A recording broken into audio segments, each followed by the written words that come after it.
Get ready for another episode of the Lifestrong Project. These hubs, these bastions of excellence, of intellectualism. That's all our legacy, bro. Not this wild shit that we see on TV and presented to us as our culture. That's not our culture. Our legacy is much deeper and stronger than that. And we were interviewing, having a dialogue, and we talked to him about our movie. And Jeff, who's probably seen thousands of movies, Thousands. in almost 30th year, said he'd never heard of a documentary having to do with black bookstores. And now in stereo.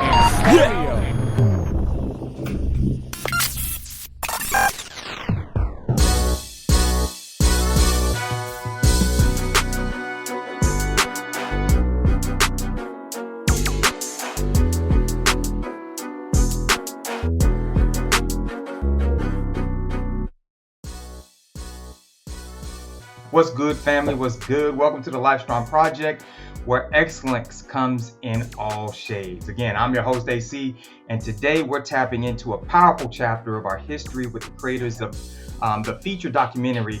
And although, hey, listen, I'm gonna tell y'all now, the title it may be controversial to some of y'all. I'm just saying, but hey, I love it. Personally, I love the title. I'm all with it. But the documentary is called Niggas Don't Read. All right.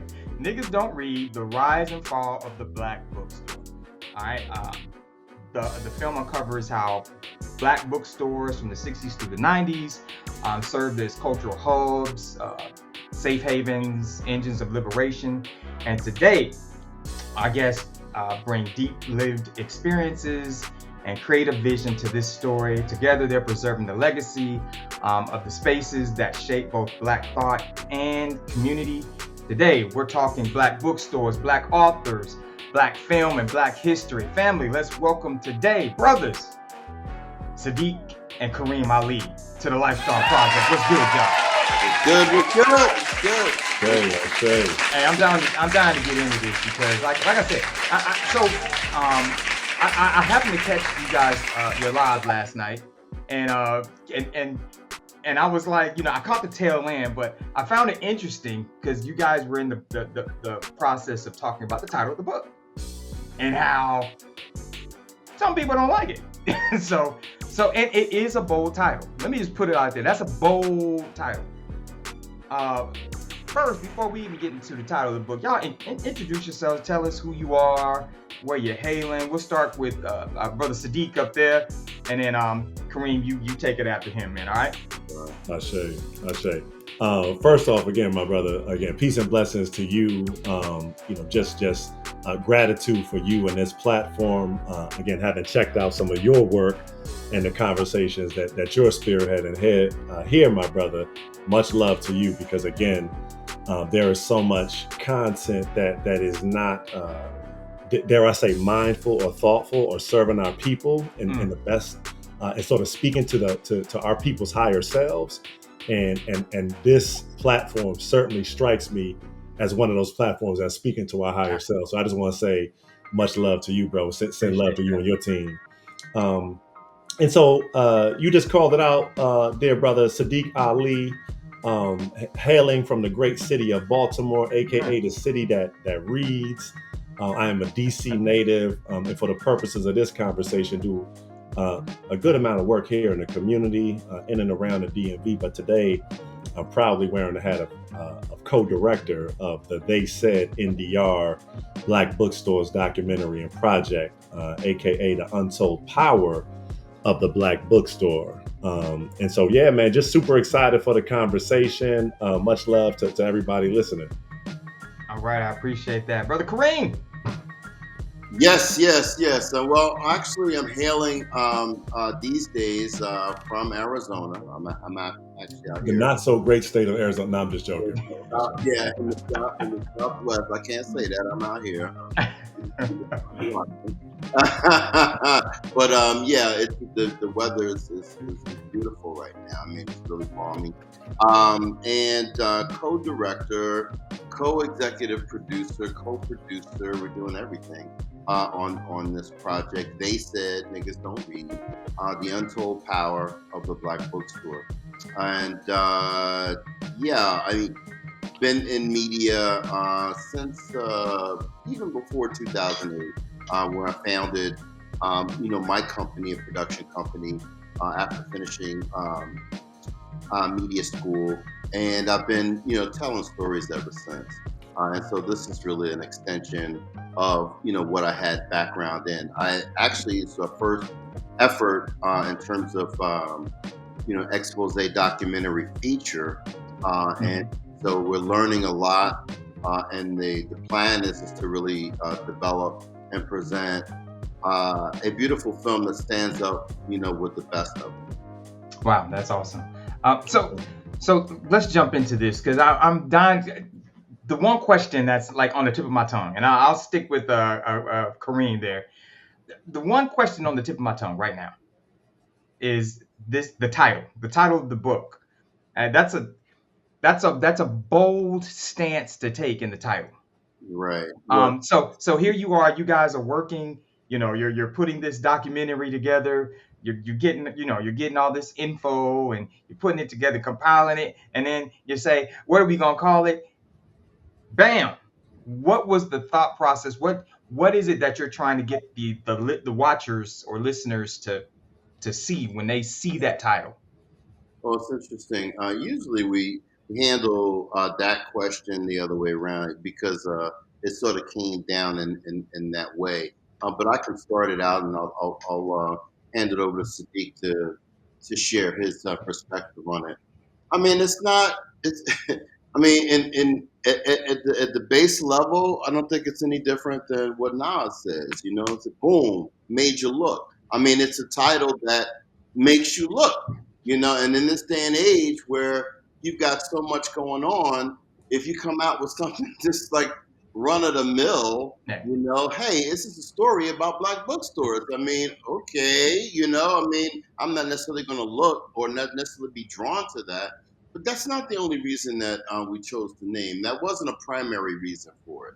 And I think Sadiq would be better to talk about having been given the inspiration for that title. However, for me, being his partner and committing to and agreeing to work on this film together, when he presented it to me as something that was given to him, I thought about it and processed it, and then I also thought about the fact that it's just true. One, they said, and we have to have Mm, the context of they said because we're not saying that. In fact, exactly.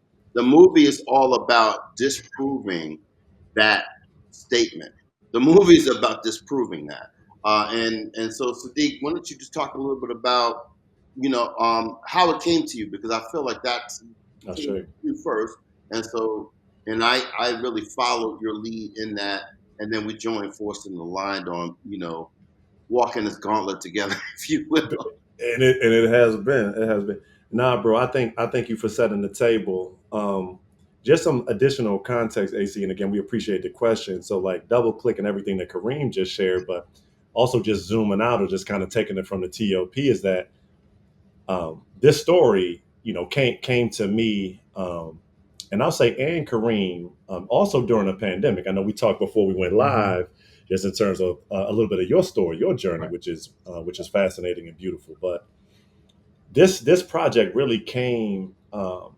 I want to say was delivered to us during the pandemic, and so Kareem is a part of a men's group. It's actually a social impact group out of DC, Mm, who was meeting regularly. A lot of folks in that group out of DC knew my father, so my father was the okay. founder of what is widely sort of called out for being the first chain of black bookstores in the country, called Pyramid Bookstores, Okay. out of Washington D.C. At our peak, my father had six locations across the DMV, including one in Baltimore and one in California that his mother, my late grandmother, actually ran. And so a lot of folks in that call knew my dad, knew his work, Hodari Ali. I try to say his name as often as possible to keep his spirit fresh and in the space. And a lot of those folks in that call knew my dad, were inspired by him and his work, and really just turned into this big love fest where everybody in Mm, that Zoom, was just telling me how proud they were of me and my work at the time, and how I was pushing the legacy forward of my father. It was a really emotional call. Mm. There wasn't a dry eye in the space, and and as that call concluded, I got hit with the first divine inspiration. Like, man, you got to tell your father's story. He has an incredible story. Mm. Fast forward probably a year later, I didn't know what that divine assignment actually meant. And so, maybe a year later, I'm like, boom, all right, it's a documentary. Mm. We do some more research. It quickly becomes apparent, my brother, that my dad's story, Hodari's story, was just a piece of this larger arc, this larger story about Black bookstores as institutions, and as you said in the intro, these hubs, these bastions of excellence, Mm. of intellectualism. That's all our legacy, bro. Not this wild shit that we see on TV and presented to us as our culture. That's not our culture. Our legacy is much deeper and stronger than that. And so, as soon as we decided, like, it's a documentary, it's not just about my dad, it's about the larger narrative of Black bookstores, then, brother, the title hit me not soon after, and like a bolt of lightning. Mm. And originally, bro, it was called Niggas Don't Read. And I shared it with Kareem. First, I called it Kareem. Kareem, I need you to help me in this project. I have no idea what the hell I'm doing. And Kareem, without hesitation, I will always be eternally grateful to that brother who said, whatever you need, Sadiq, I'm down. Like, that meant the world to me and still does. And then I asked him to trust me again, AC, when I said, bro, here go the title, Kareem. Niggas don't read. Kareem was like, whoa. Say it again, bro. And so we engaged, bro, months long worth of conversation, and ultimately settled on, Sadiq, I want to add something to it. Tell Mm. me what you think. They said niggas don't read, because we didn't call ourselves that, is the point that Kareem Right. always makes. We didn't give ourselves that word, that pejorative, that we turn like we always do from from what to sugar. And so that's all kind of like the story of the title, bro. It was given to us. Now, Mm. the only other things that I'll add really quickly, and I'll toss it back to Kareem to tie this thing up in a bow, is that this is divinely inspired. And then I want to lead with that, because folks talk about being obedient and having faith. This is part of us being faithful and obedient, is us sticking to this title, knowing that it has risk. Right. We also want to call out for your listeners, and for those that see it, right? We like right here, we got this, right? This like way for you to say it in a softer way. They said NDR. So if the word don't roll off your tongue, don't even trip. They said NDR because we also not giving non-folks of African descent, license to use that word all willy-nilly, Right. either. We care for your safety. Gotcha. We don't see what Gotcha. happened to you. But Ah. the only other thing that I will add, bro, really quickly, is that what we hope folks get from this title, and what we believe the creator wanted us to communicate through this title, Mm-hmm. is, as Kareem just said, we want to both lift up and call out that stereotype, because in a lot of stereotypes, there's a modicum of truth. And guess what? There's some folks that don't be reading. And Now, that's they true. don't all That's look like facts. us. Come on. And so what's already started to happen with the title is that folks already feel a little bit of self-consciousness. They like, damn, were you talking about me with that title? We like, if the shoe fits, right? But so that's one thing. We want folks to have a conversation about the usage of that word. We want folks Okay. to be challenged by the title, to look in the mirror. Are they reading as much as they should? Right? Okay. How are you challenging the young people in your life and motivating the young people in your life to read? And then the last thing that we want to do, bro, is we want to make people uncomfortable. We are Mm. in a period of time, especially as Black folks, we've gotten incredibly comfortable. And as a result, there's a lot of stuff continuing to happen to us, instead of us dictating what happens. And so this title, this project, through and through, its goal, man, is to wake people up, shake people up.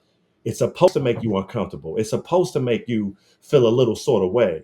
And that's all part of the mission, bro, to tune in and to tap in. Man. Okay. I'm. I'll stick with Sadiq with this question, and not to sound belittling with this question, and I'll explain after I ask it. Trust me. But if you would be so kind, sir, define reading. And here's why I say that. We are in 2025. Sure. There are a lot of people. If you were to say reading to me, me being born when I was born, we ain't got to go into when I was born and all that stuff. But me, when I was born, um, reading entailed picking up a book, opening such said book, right, and reading the words on the pages. Here in 2025, some people are defining reading as listening, audiobooks, heck, this platform right here. I mean, so when you say reading, and growing up in a bookstore like you did, I'm sure you're passionate about that definition. I want to get your thoughts on that. Brother, that is an excellent question. It's a deep question and not at all belittling, bro. I really appreciate that question. Um, and funny enough, I'll actually start here at home. And so my wife, Lord willing, she'll see this episode. She and I have actually gone back and forth on it a little bit. Hmm. Brother, I am a self-proclaimed book snob. And I'm unashamed with it. And I say snob not in a way where I'm judging anybody else. I do what's best for me. Right. And so for me, I'm a book snob. I love physical books. I love all they represent. I love the way they make me feel. I love how I'm able to absorb information from hard copy books. Mm-hmm. In this age of distraction, bro, as you've just called out in your question articulated, is that this is the age of distraction. And so for me, I know me. And so if I'm trying to read them on the Kindle app or on my iPad it's buzzing, it's beeping, it's pinging, it's ringing. Wow. Wow. And so you only gonna get a couple lines in, bro, before you are getting pulled away. And not you, I'm speaking of me. Right. Gotcha. And so I also love to journal in the margins of my books. I love to take notes in my books. I love to circle and highlight I was about to passages. say the yellow highlighter, right? Come on, bro. Come on, bro. The last thing I'll say is that there's something special that happens when the eyes meet the page, and it is a different sort of transference. And this is research. There's a different sort of transference and absorption that happens when the eyes meet the page versus taking it in via audiobook. Now, that's not to say, that is way better than nothing. That's way better than, watching a whole bunch of other stuff or listening to a whole bunch of other stuff. But for me, reading, I'm a purist. I love old books. I love new books. I love physical books. But I don't downplay. I'm not judging anybody who gets the knowledge and the information however they have to. Right. But that we are listening to Black authors or reading Black authors is our main point. And even more broad than that, bro, it's the pursuit of knowledge of self, first and foremost. And however you get that, we pray that this film encourages folks to do that. Right. Brother Kareem, I'm dying to hear your take on. So let's go back to day one. Brother Sadiq calls you, like you said, he calls you, and it's funny because the way he told the story, you jumped in there, you were like, yeah, whatever you need, brother. Now you said that long before he told you that title. So now, number one, have you done documentaries or any films before that? Is this something new in the wheelhouse? Well, to answer that question, not film, not a feature-length film, documentaries. Yes, I mean, I had gotten my formal training in the development of documentaries and the documentary process of telling stories. So, but it was more so for organizations, individuals, and I was doing a lot of independent media. It was part of, independent television programs, things of that nature. So this is the first film project. Mm-hmm. Wow. So when he drops that on you, now, like you said, you've done some things before, but he drops this on you. What were the feelings? What was the first thing that came to mind? Like aside from the shock of the title, what was the first thing what was the process there? Because you're the subject matter expert in film, right? Or New you know, media. I'd right? say not an expert, because I feel like language is very important. It's something that you said. So let me frame it, and I'm going to go back. I'm going to step back for a second, if you don't mind, Okay.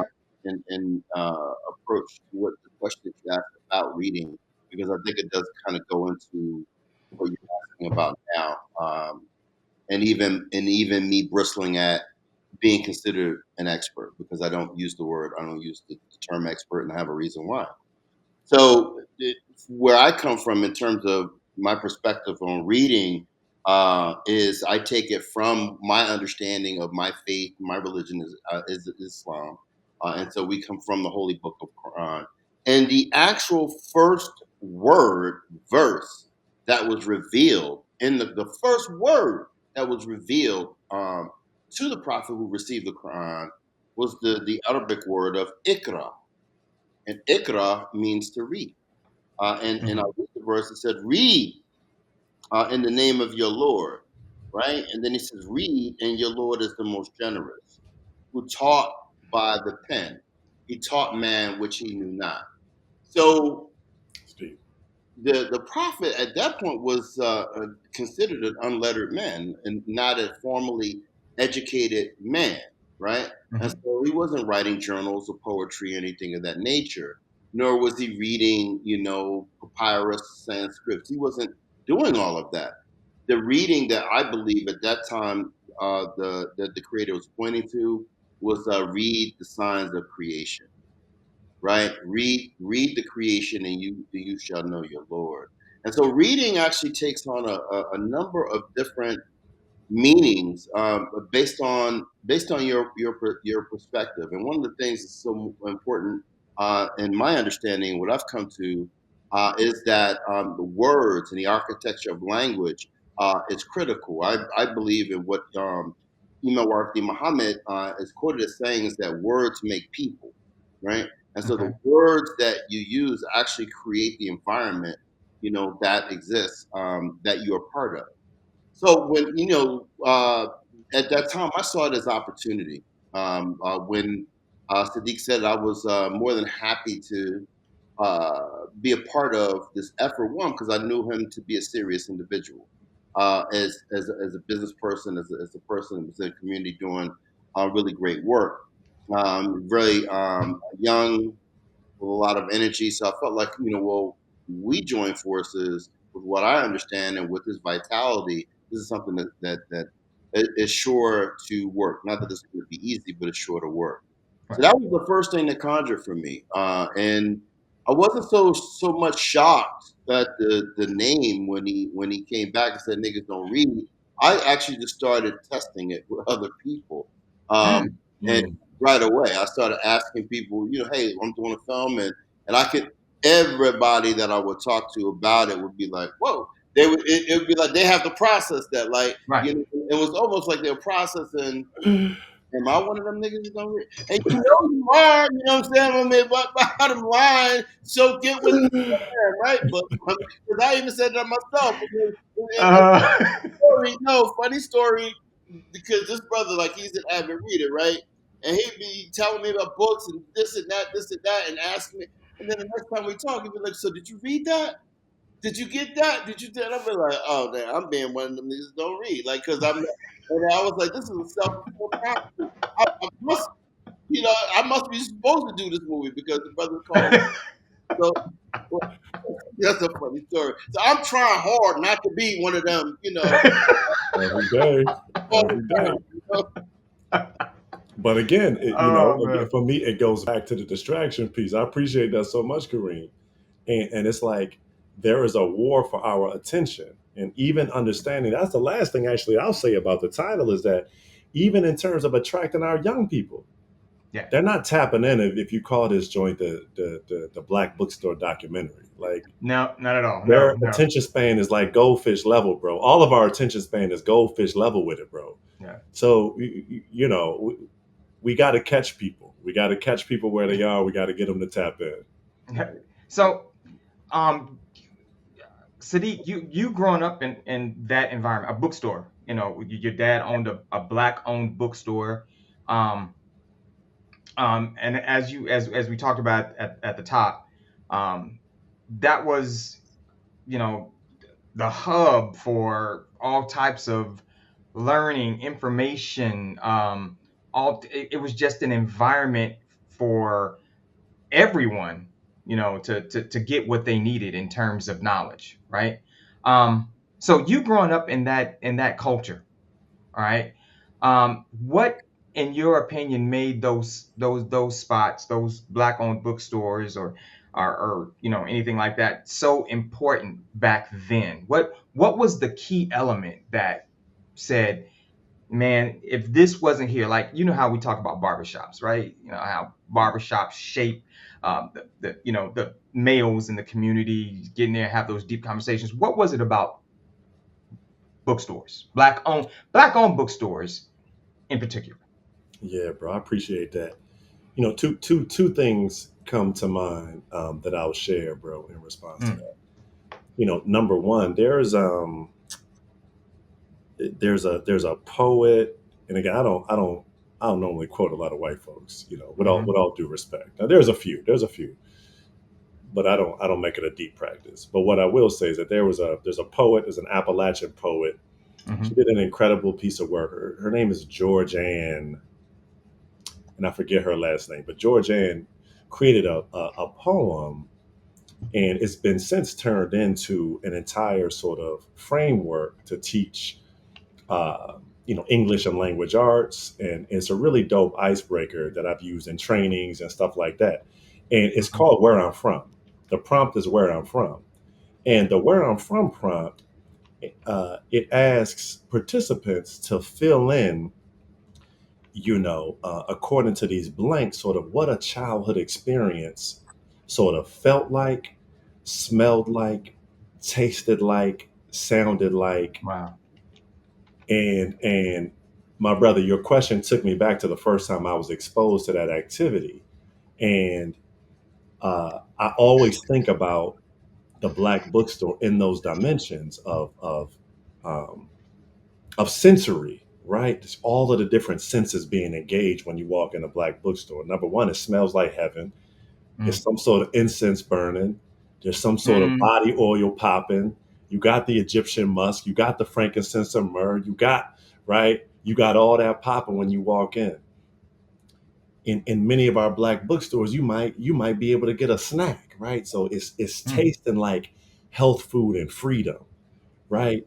It's feeling like familiar, and that you've been in these spaces before, because you're surrounded by not just the people in animate form on the shelves, those mhm, voices, those spirits, that energy, but you're surrounded by folks that are vibing with you, that look like you, that are there to pour into you.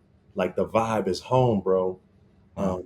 And so that is a little bit from a sensory perspective, bro. What it felt like, tasted like, smelt like to grow up in a black bookstore. Like, I always felt at home. Like, I always felt that the folks coming in were extended family, and that's how my father treated them. Right, long before there was this term of social entrepreneur, that's what my dad was. His his primary motivation was not profit in the classical capitalist Adam Smith sense. His primary motivation, his primary focus, uh, uh, uh, was service.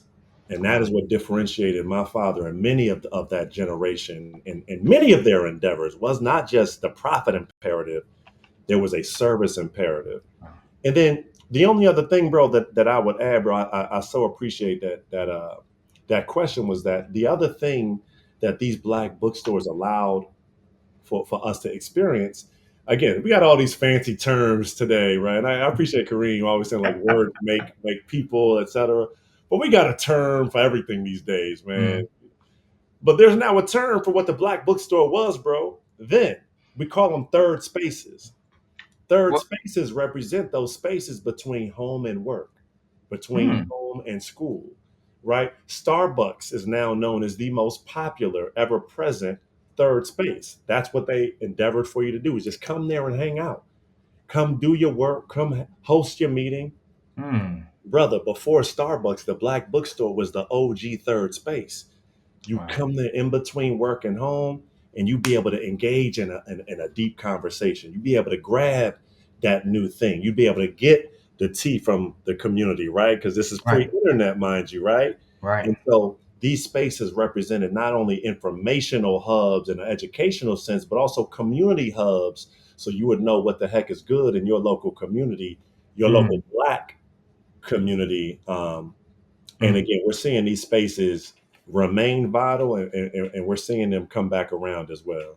Man, I know I'm and just reading the bio, you guys' bio about the documentary. I know that there were some entities, let's just call it what it is, some entities out there that wanted to rid us of black owned bookstores and do whatever they could in order to just destroy that part of our culture. And I know that's in the documentary, but if you could you guys elaborate on what actually some of the things that took place that took or tried to take these things from us, the black bookstores, and other things from us. Oh, sure. I mean, I can start and I'll let Sadiq. So we do we have been working with the scholar in this regard. Happens to be one of our Caucasian brothers, Dr. Joshua Clark. If I said his name, maybe not his full name, but Dr. Joshua Clark. Mhm. And he's written a few books regarding uh, COINTELPRO and the government's hand in surveilling black bookstores at the time. And so it's just interesting as and we believe that there's going to be more understanding, knowledge of actually what took place at that time as we actually go deeper and deeper in our research and uncover, more and more declassified documentation. That's part of the journey that we're on to really understand. One of the reasons that we have chosen to change the subtitle from "The Rise and Fall of the Black Bookstore," to "The Untold Power of the Black Bookstore," is because it was pointed out to us that by advisors and elders that the statement itself on its face really wasn't as authentic as it really needs to be, especially when it's going to be public facing. That black bookstores were like any other business that you have phases in which they do well and then they are in decline and then they come back and they do well. So you have bookstores that actually open up and then they close for whatever reason. Right. And some of those reasons have a lot to do with business, their ability to be able to maintain the business, perhaps the support of the community. But it doesn't remove uh, what it was, the significance of what they were to the communities that they were stood up in. And you've got bookstores even today that stood the test of time from that era of the 60s to today. And I believe Marcus Books is one of those bookstores. Hakeem's bookstore is one of those bookstores in Philadelphia. Marcus Books being in Oakland. But I wanted to share something. One of the books that Sadiq and I are reading now. We probably are off and on with reading it because it is a little bit dense with stories and photos and things of that nature. Katie Mitchell's book, Prose to the People. I really would recommend this as a must-have for those folks that really get into this story of the black bookstores. And as you were talking, I just flipped it open to see what I could find, and Sadiq, you might find some significance in this because this is not an easy thing for Sadiq and I to take on. We're running into significant challenges not only by the name, but as well with marshaling the resources with people, with finances, and so we know that this Mhm. is going to be an uphill journey, and we believe in it, but it Right. doesn't take away the challenge. And so when I opened up to this page called the Ping, that changed everything. The story about the Black Garnett Books. And I believe that Black Garnett Books is in Minnesota. And I'll just read the first paragraph and speak. You might find some significance. So she says, sometimes a tweet is just a tweet. But sometimes a tweet is the catalyst for a six-figure crowdfunding campaign. For Minnesota's only Black-owned brick-and-mortar bookstore, this was the case. And then she goes on and on. And I just opened up to that book. And so, you know what I'm saying? We're gonna have days where it feels like today, and then we're gonna have days when we run into the tape and we can bring our team along and we can actually put the story out. And that's one of the things I do want to share in terms of the importance of the initiative. And we are looking for support, right? I know you're probably going to get to that. Moreover, we are looking for community to say, hey, look, I want to get around this project. I like what it stands for. I know that they're, looking for money, but you can't do anything in America without money. But Mhm. that's not the principal factor that's actually driving this project. And then we believe that turning to our community with something that is actually going to enrich our socially indigenous community, it only makes sense for us to finance it ourselves. And so when I read that, I was like, wow, that was really a God wink for me today. I hope I answered your question, and I might have I'm sorry. It's all good, man. It's all good. It's great. It's all good. So let me ask this. And since Kareem, you were just talking, I'll stick with you. Um, you mentioned the process, and again, I'm sticking with the bio that I read. The process of gathering all this information. I can only imagine um, the amount of the attention to detail and the amount of work it took for you guys to get all of this information for this documentary. I mean, I know Sadiq grew up in one, but in order for the documentary to carry its weight, you've got to get multiple avenues of information and different different areas of control and all this and compile all that. Right. What was that process like? Like, did you guys run into hopefully, and I pray that you guys ran into people who were all for it, like, yeah, man, I can tell you all about that. But did you guys ever run into somebody that just really wasn't helpful? It's Well, there's a couple things to note at this point. So the actual film itself is in development. Our okay. goal with this crowdfunding effort actually is to utilize the resources to go into production. And so we're in Okay. the process of writing our shooting script and determining the locations that we want to go to. But to answer your question, I saw it coming together in this sort of zeitgeist, as they say, or are really something that has been anointed early on. And Sadiq will talk a little bit more about this, but the minute that we began turning the gears, on this, we found out that Katie Mitchell was dropping a book and was going to be at Sankofa Bookstore in Beautiful Washington, book. the same week that we were talking about, doing some of our principal photography for the teaser. And we're like, what? Wait a minute. She wrote a book, and then Char Williams, I believe her name is, just dropped another book that's similar. And so, Sadiq had the epiphany. Wow, man, this is really timely. In that there isn't another movie like this. In fact, we were on a podcast, Profound Conversations, a podcast that we started about 5 years ago. And we had Jeff Friday. And for those who may not know who Jeff Friday is, he's actually the founder of the American Black Film Festival, Okay. a company called Nice Crowds. And we were interviewing, having a dialogue, and we talked to him about our movie. And Jeff, who's probably seen thousands of movies, Thousands. thousands, Mm. in almost 30th year, said he'd never heard of a documentary having to do with black bookstores.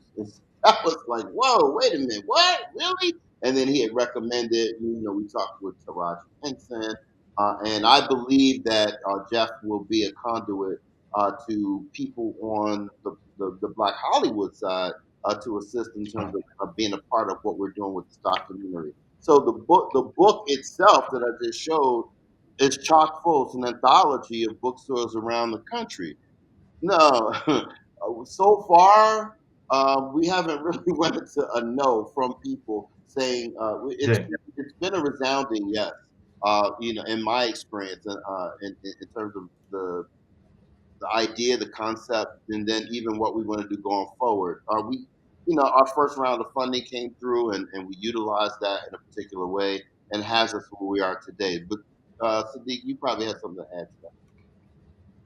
No, no, I think, bro, that's brilliant. I just want to circle back to, to this idea, bro, in reference to your last question, AC, around like, the whole FBI piece, right? So a couple Mhm. things to call out there. And again, Kareem opened his door, so I'm just like crash through it like Incredible Hulk style.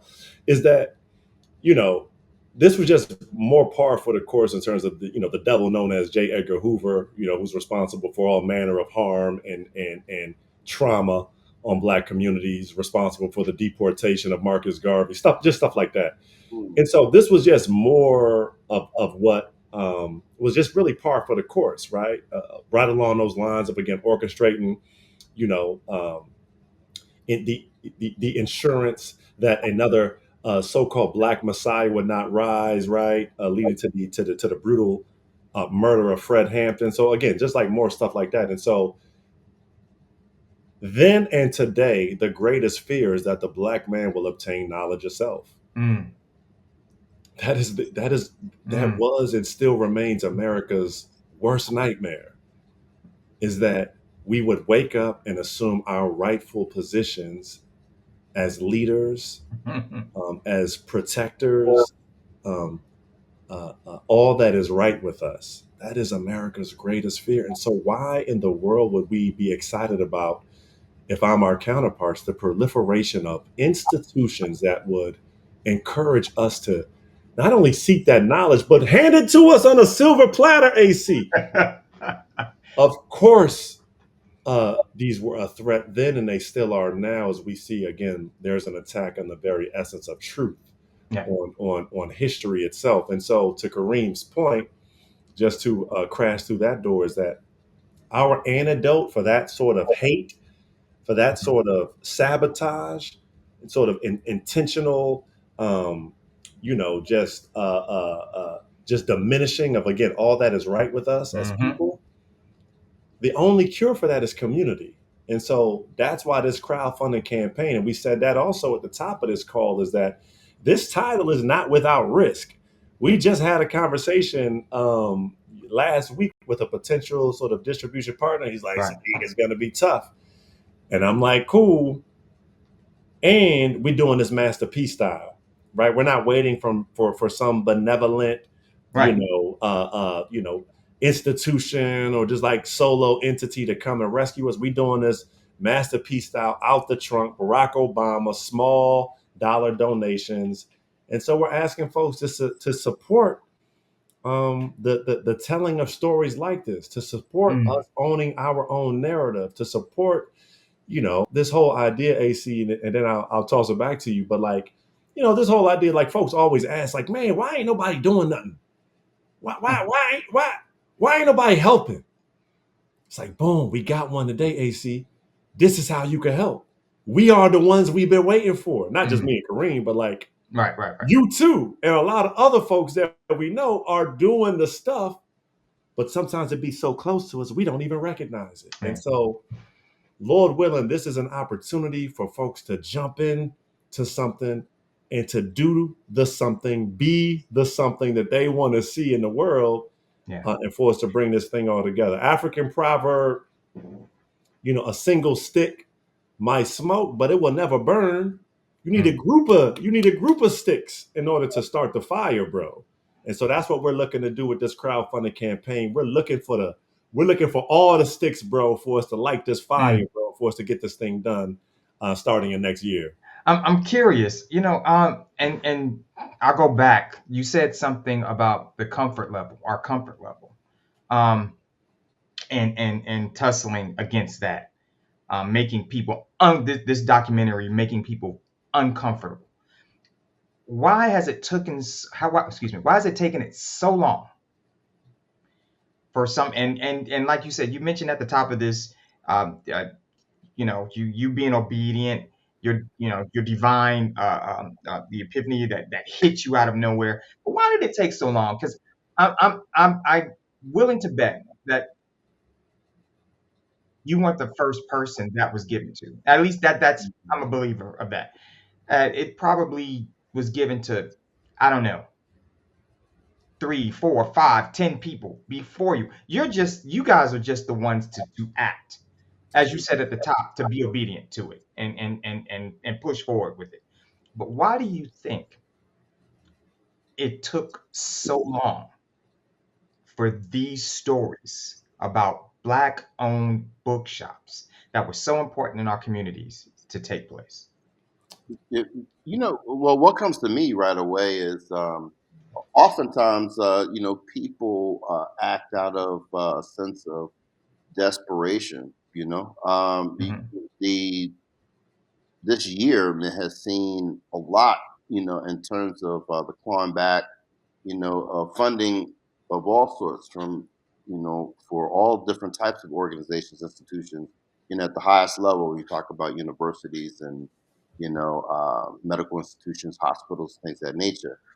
Specifically as it relates to soulfully indigenous populations, Black people in America, we've seen within this last year so much in terms of the rollback of the DEI policies, which, wherever you stand on it, to have an administration come in February of 2025 to say Black History Month is over, or I mean to come out and just blanketly, say we ain't doing that no more, and we're not doing this no more, or to say, that you're a DEI hire, so you don't know how to fly a plane, or and all these things. I believe on some level to answer that question that I feel like the timing is right for folks that have received, the message that we need to stand up and do something has come together in a time where it just makes sense to do it. Because if not now, then when? If you ask That's me, right. and I'm a firm believer that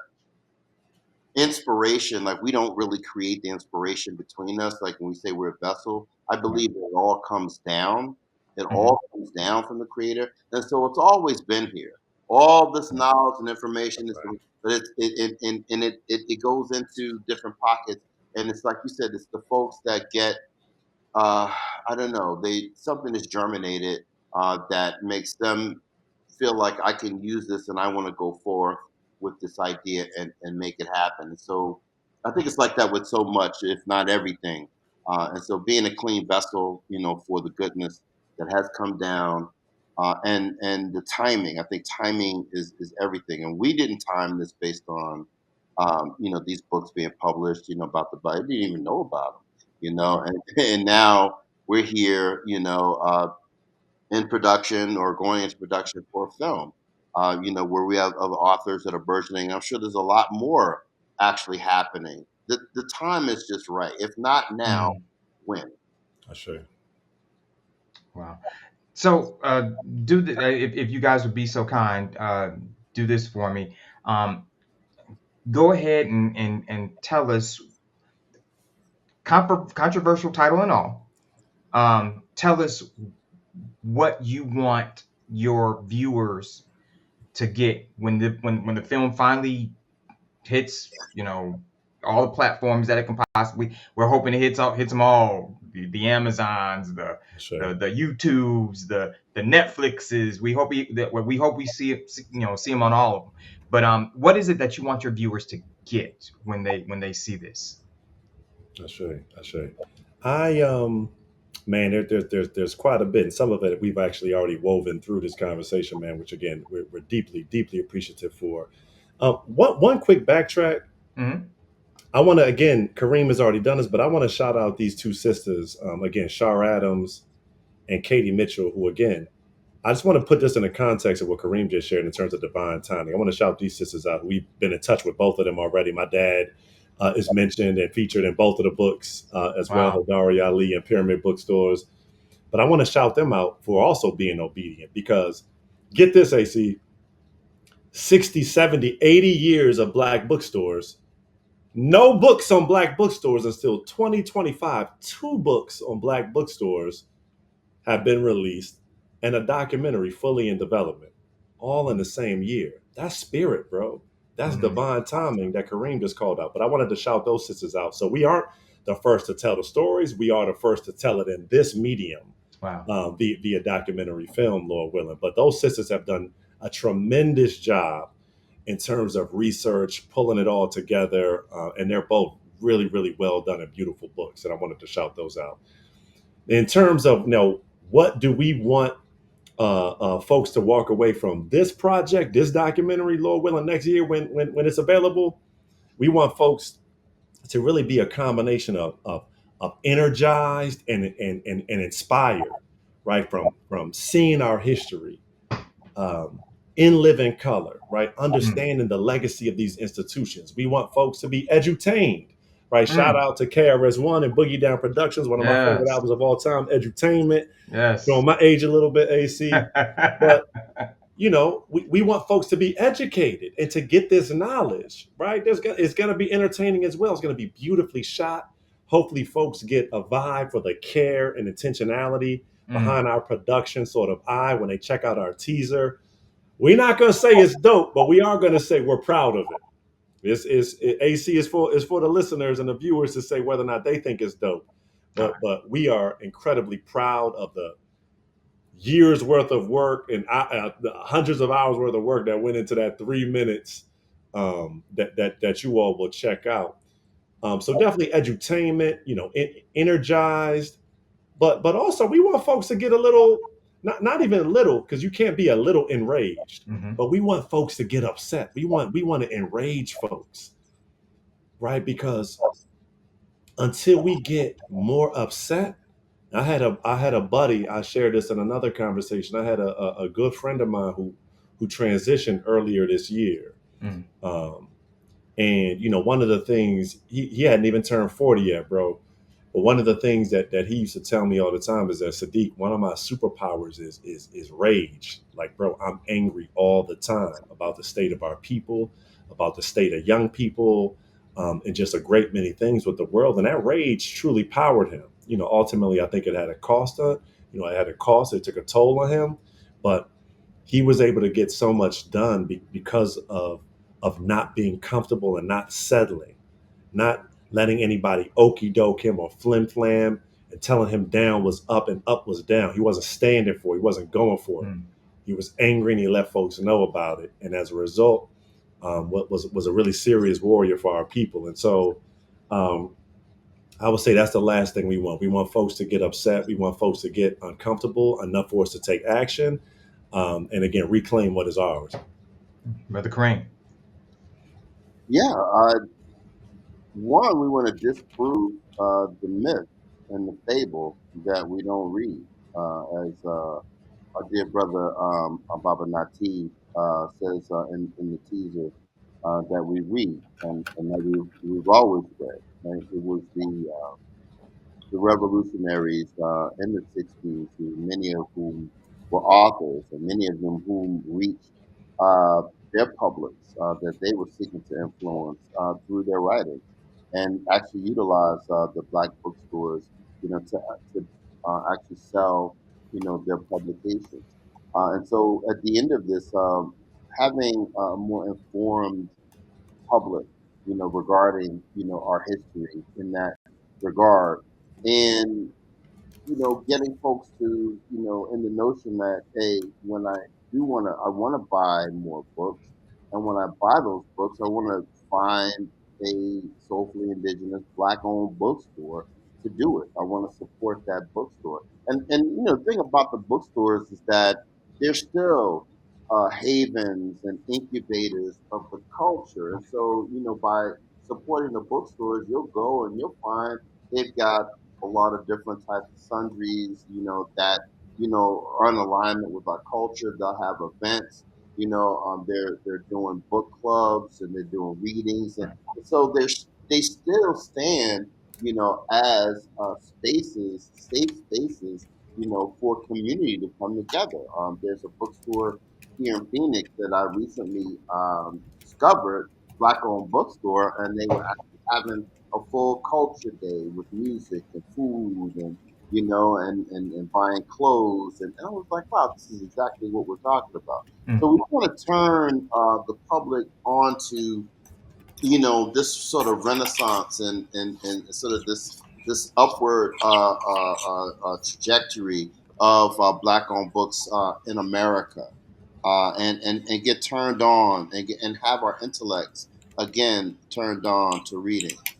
So that's what I see, and part of the effort would be to travel the country to the various cities that supported this effort, Mhm. not only to do the production of the film, but to also do talkbacks at schools, universities, to talk about reading and also address some of the challenges that people have with reading. You've got folks that, aren't really good readers, or, they tell themselves stories about, you know, um, their ability to comprehend information because of the way that they were taught, and they may have some disparities in that regard. And so addressing those disparities, addressing that stigma, addressing the fact that, hey, you don't have a good muscle of attention span to really stick with material. This is how you can neutralize that, right? And so really bringing people back into this place where they feel whole, because, hey, I'm not one of those niggas that don't read. I am, someone that is turned on by knowledge and education, and I thank you for that. And now I got books all over the. It's gonna happen.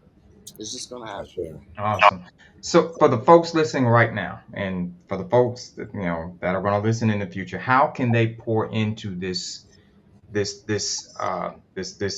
project of love that you guys got going? If somebody sees this and they say, man, you know what, I want to pour into this, I want to help, I want this to become a success because I want to see it, I want to understand, and I want my children to see it or whatever, how can they do that? Yeah. I Woo! know sorry, Sadiq has a full. I know he has all I want to add or just offer is that for everyone that does take part, that we want to acknowledge you in that sense as a person. Even if you do a basic pledge, of $25, that's the minimum that we're asking for, $25, and you can do that through our Indiegogo, and Sadiq is going to talk more about that. And the math is pretty simple. We have a particular goal. 5,000 participants throughout the country actually gets us to our goal. And so right now we're climbing towards 100 backers, and so we have a little bit more to climb. So I'm asking folks, and Sadiq is going to come in with the longer action. It ain't that much longer. Give us 25. I know, if I know you got 25. And then ask maybe two or three other people to do the same thing to support this. But CD, let's hear the rest of the information on that. No, that was it, my brother. Listen, one of my big homies, he always says, "Listen, we got to fund our freedom." Mm, So we're not trying to beat you over the head. Listen, we just want to tell a story about our people, a story that's long overdue, and we need you in order to make it happen. There is no us without you. There's no you without we, which is the spirit of Ubuntu, right? I am because we are, and it's with that spirit that we humbly request your support, whatever is on your heart. As Kareem just shared, nothing is too small. Our big number is $100,000 mhm. that we are looking to raise from our village, our extended village now, the Lifestrong family. Indeed. We're looking to do that before December the 15th in order to take this project into full production at the top of 2026. And so if you visit ndrfilm.com, everything is right there for you. You just click on the crowdfunding button. As soon as you go into that website, all of the instructions are there for you. You can check out our teaser. We would love your feedback on that teaser, and you can share that feedback with us over on our Instagram page is right there. That's at They Said NDR, at They Said NDR. And you can also visit the crowdfunding page because that link is in the bio there. So if y'all don't remember anything else, y'all find us on ndrfilm.com. We need you in order to make this thing a reality. Peace and blessings and much love. Indeed. Brother Cream, you got anything to add? No, Are you good? I think that's it. I want to just again thank you for the opportunity. I think each of these conversations gives us an opportunity to expand, even for ourselves, the why, of why we're doing the work. And I found that quote today, doing this work with you, and it really is helping me, to move even more smoothly through this day. So thank you for this opportunity. I want to thank you guys for the work that you're doing, because I know, being married to someone who's in the film and doing things like that, I know the level of love and the level of commitment that it takes. I know the money it takes, and I applaud you guys for taking something that was borderline forgotten, to a certain extent, and being brave enough, being men enough to say, nah, we're not going to let this, fade into the night, so to speak. But honestly, and like you guys said earlier, being obedient and telling these stories so that they are not forgotten in our community. I applaud you guys for that, man, and I hope, and you have our support, Lifestrong family support. I hope and pray that, hey, man, this, like I said earlier, man, we want them on all the platforms. We want them on all of them. The Netflixes, I don't know. I ran out of them. I'm pretty sure it's a whole lot more of them. It's more of them, I know, but I can't think. They don't come to mind right now, But man, I hope I can't wait to see it, man. And thank you, bro. I'm definitely be looking for it, man. So again, if you guys, like you said, the Instagram is up there at the top. It's at They Said NDR. That's at They Said NDR. The website is what again? ndrfilm.com. ndrfilm.com. Everybody go check that out. Support these brothers. Please support their project, their labor of love. They need our support. We need to support them. We need this project to be a success. All right. So family, this is a powerful conversation, man. Again, big thanks to Brother Sadiq and Brother Kareem Ali, man. This was amazing. Thanks again for stopping through, man, for shedding light into this piece of our history. It deserves to be remembered, protected, and passed forward. That's something that we don't see a lot today, with a lot of within the Black community. Pass this forward so it's not forgotten. Excuse me. Their work is a reminder that our stories, our spaces, and our knowledge still matter, no matter what they say. There's that day. No matter what they say. Listen, family, if this episode moved you, inspired you, or taught you something new, do me a favor. Go listen to the full documentary update, support Black bookstores in your city, and keep this legacy alive. As always, make sure you subscribe to the Lifestrong Project so you never miss an episode. If you're rocking with this show, leave a review, share it with someone who needs to hear it, which is everybody. And and help us keep building this community. Stay connected with us on social media, follow, like, and join the conversation across all platforms at Lifestrong Proj, because they won't let me spell out project, so it's PROJ. It's Lifestrong Proj, all right? Again, thanks Lifestrong family for listening in. And again, remember, your life is fleeting, cherish it. Your life is ever changing. We always have to adapt to it. Last but not least, your life is yours. Only you can live it. Until next time, stay strong, stay lifted, and stay life strong. Peace. Thanks for listening to the Lifestrong Project.